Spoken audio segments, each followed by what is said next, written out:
కొందరు. సంతోషమో విచారమో ఆ గతానుభవం తిరిగిరాదు అంటారు మరికొందరు. భవిష్యత్ అనేది ప్రస్తుతానికి ఊహలోనే నిలిచి ఉంది. ఊహలో మాత్రమే ఉంది. అన్ని నిజమైన సుఖ దుఃఖాలని కలిగించలేవు. అవి వస్తాయో రావో, వస్తే ఏ రూపంలో ఎలా ఉంటాయో ఎవరికి తెలియదు. తెలియని వాటి గురించి సంబరపడడం లేదా కుంగిపోవడం సబబు కాదు. మనిషి యథార్థంగా పొందగలిగేదే వర్ధమాన క్షణంలో అనుభవానికి వచ్చే సుఖదుఖాలనే. మిగిలిన అనుభవాలన్నీ అప్రస్తుతాలు అని పెద్దలు చెబుతారు. వర్తమానంలో ఎదురైన దుఃఖాల నిర్వృత్తిపైనే మనిషి దృష్టి కేంద్రీకరించాలి. ప్రస్తుతాన్ని ఉపేక్షించి అప్రస్తుత విషయాల మీద విలువైన కాలాన్ని వెచ్చించడం వివేకం కాదు. సుఖానుభవం గతంలోనే ఉందని కొంతమంది భావిస్తారు. ఆ పాత అనుభవాల మననంతోనే కాలం గడుపుతారు. వారి దృష్టిలో జీవితంలో రసం, సారం అంటూ ఏదైనా ఉంటే అది గతంలో కలిగిన మధురానుభవాల నెమరువేతలోనే. వయస్సు పెరిగి అనారోగ్యం, వృద్ధాప్యం వంటి అనివార్యమైన వాటిని వర్ధమానంలో ఎదుర్కొంటున్న వారి పరిస్థితి అది. ప్రస్తుత వాస్తవాల కంటే గతకాలపు జ్ఞాపకాలే వారికి ఎక్కువ సుఖదాయకంగా ఉంటాయి. మారుతున్న విలువలతో సంఘర్షణ లేకుండా సాగిపోవడం అంత సులభమేమీ కాదు. లౌకిక సంబంధ బాంధవ్యాల నిర్వహణలో అలసిన వారికి సమాజపు కొత్త విలువలతో సమాధాన పడేందుకు ఓపిక చాలదు. ఆ దశలో వారికి గత కాలము మేలు, వచ్చు కాలం కంటే అనిపించడం ఆశ్చర్యం కాదు.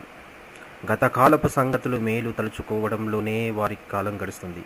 ఎంత కష్టమైనా సుఖమైనా ఒకసారి అనుభవానికి వచ్చిన తర్వాత అది చెరుకు పిప్పి వంటిదని కొందరంటారు. కాల్చేసిన టకాయలో వెలిగి ఆరిన చిచ్చుబుడ్డిలో ఇంకా ఏది ఉండదని వారి అభిప్రాయం. గతాన్ని తలుచుకోవడమే వ్యర్థం.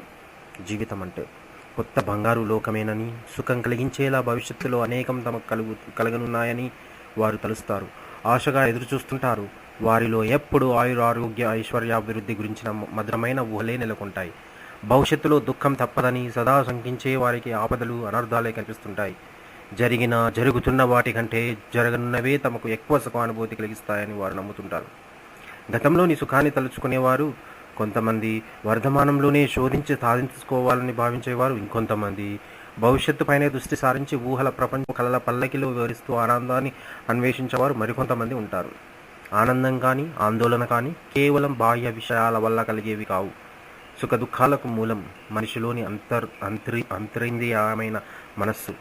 దాని ఆనందం కేవలం జరుగుతున్న జరగనున్న వాటిపైనే ఆధారపడి ఉండదు. అది మనోనియంత్రణ, సుఖ దుఃఖాల తత్వం గ్రహించడం, మనుషును బంధించే కామమోహాల్ని సడలించుకోవడం పైనే ఎక్కువగా ఆధారపడి ఉంటుంది. బంది కాని వాడి సహజ స్థితి స్వేచ్ఛ, దుఃఖం కలిగించే కారణాల్ని దూరంగా ఉంచితే మనిషికి నిరంతర ఆనందం సాధ్యమైనట్లే. కలుగుతున్న కలగనున్న అనుభవాల్ని తామరాకు మీద నీటి బొట్టులా అతడు స్వీకరిస్తుండడమే నిత్యానంద స్థితి. గతానుభవాలు నేర్పిన పాఠాల్ని మనిషి మరవకూడదు. మధుర స్వప్నంగా గోచరించే భవిష్యత్తుకు ప్రణాళికాబద్ధమైన బాట వేసుకోవాలి. వర్ధమానాన్ని ధర్మబద్ధతతో పాటు కార్యాచరణ ఉత్సాహంతో సేకరించాలి. అప్పుడు అతడికి త్రికాలాలు దాయకాలి. ఇది మల్లాది హనుమంతరావు గారు రాసిన దానికి